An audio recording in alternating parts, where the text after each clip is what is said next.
7h, 9h, Europe 1 matin. L'édito politique sur Europe 1 avec Le Figaro. Bonjour Vincent Trémollet de Villers. Bonjour Dimitri, bonjour Anissa, bonjour à tous. Vincent. Véronique Verdun vient de nous le dire à l'instant. François Bayrou veut donner un petit peu de temps aux organisations syndicales pour trouver le compromis sur les retraites qu'elles ne sont pas parvenues à atteindre lors de ce fameux conclave. Ce qui, au passage, lui permettrait, lui, de gagner quelques semaines de sursis. A priori, François Bayrou ne sera pas censuré mardi prochain. Malgré une impopularité record, il devrait donc passer l'été à Matignon, ce qui, apparemment, impatiente Emmanuel Macron. Pourtant, un Premier ministre, c'est fait pour être usé jusqu'à la corde, non, Vincent ? En temps normal, évidemment, Dimitri. Mais le problème avec François Bayrou, c'est qu'il atomise ce qu'il reste de fiction jupitérienne. Comme Alain Juppé incarnait physiquement l'impôt, Bayrou incarne magistralement la fin de règne. Il est le miroir déformant dans lequel le jeune président voit son présent et son avenir, la forme vivante de sa puissance révolue.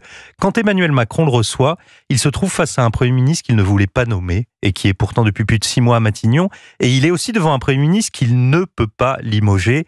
Alors au-delà même de cette impuissance dans la nomination et l'éviction, François Bayrou donne aux heures finissantes du macronisme une vérité cruelle. Pourquoi ? Parce que le Premier ministre ne fait pas semblant. Macron, lui, vole d'avion en avion, fait des points près sur tous les continents, promet monts et merveilles et s'aimante au micro et aux caméras dès qu'il le peut. Il s'acharne à cacher le vide ou à le remplir.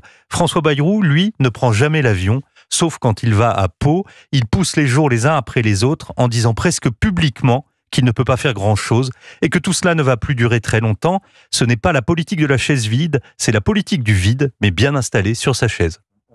On peut comprendre, Vincent, que les formes, disons, plus lentes du Premier ministre crispent un président, lui, qui est encore très actif ou désireux de l'être. Vous savez, Dimitri, à l'Élysée, ça en devient parfois irrationnel. Ça a commencé au début avec quelques férocités entre les murs, puis des confidences aux journalistes sur un Premier ministre qui arriverait aux réunions sans aucun dossier, sans aucune note, un chef du gouvernement qui serait plus soucieux de garnir sa table que son agenda. Mais là, nous sommes maintenant passés à une phase beaucoup plus active, puisqu'apparemment quelques émissaires bienveillants se chargent de plaider pour la censure auprès des groupes parlementaires d'opposition, ce qui est sans doute contre-productif.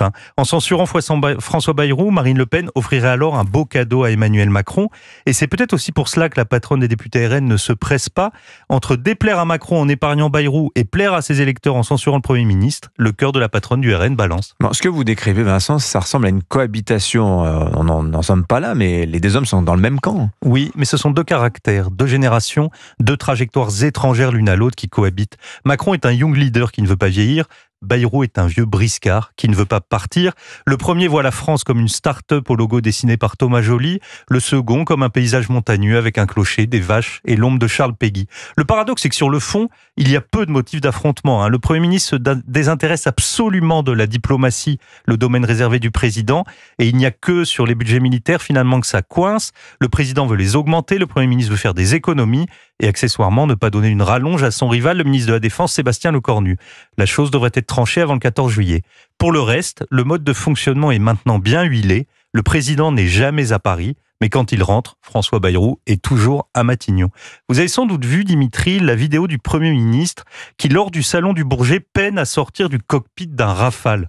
À Matignon, c'est pareil, il y est entré facilement, mais maintenant que François Bayrou est installé, Emmanuel Macron ne sait pas comment l'en sortir. L'édito politique sur Europe 1. Merci Vincent Trémollet de Villers. À la une du Figaro.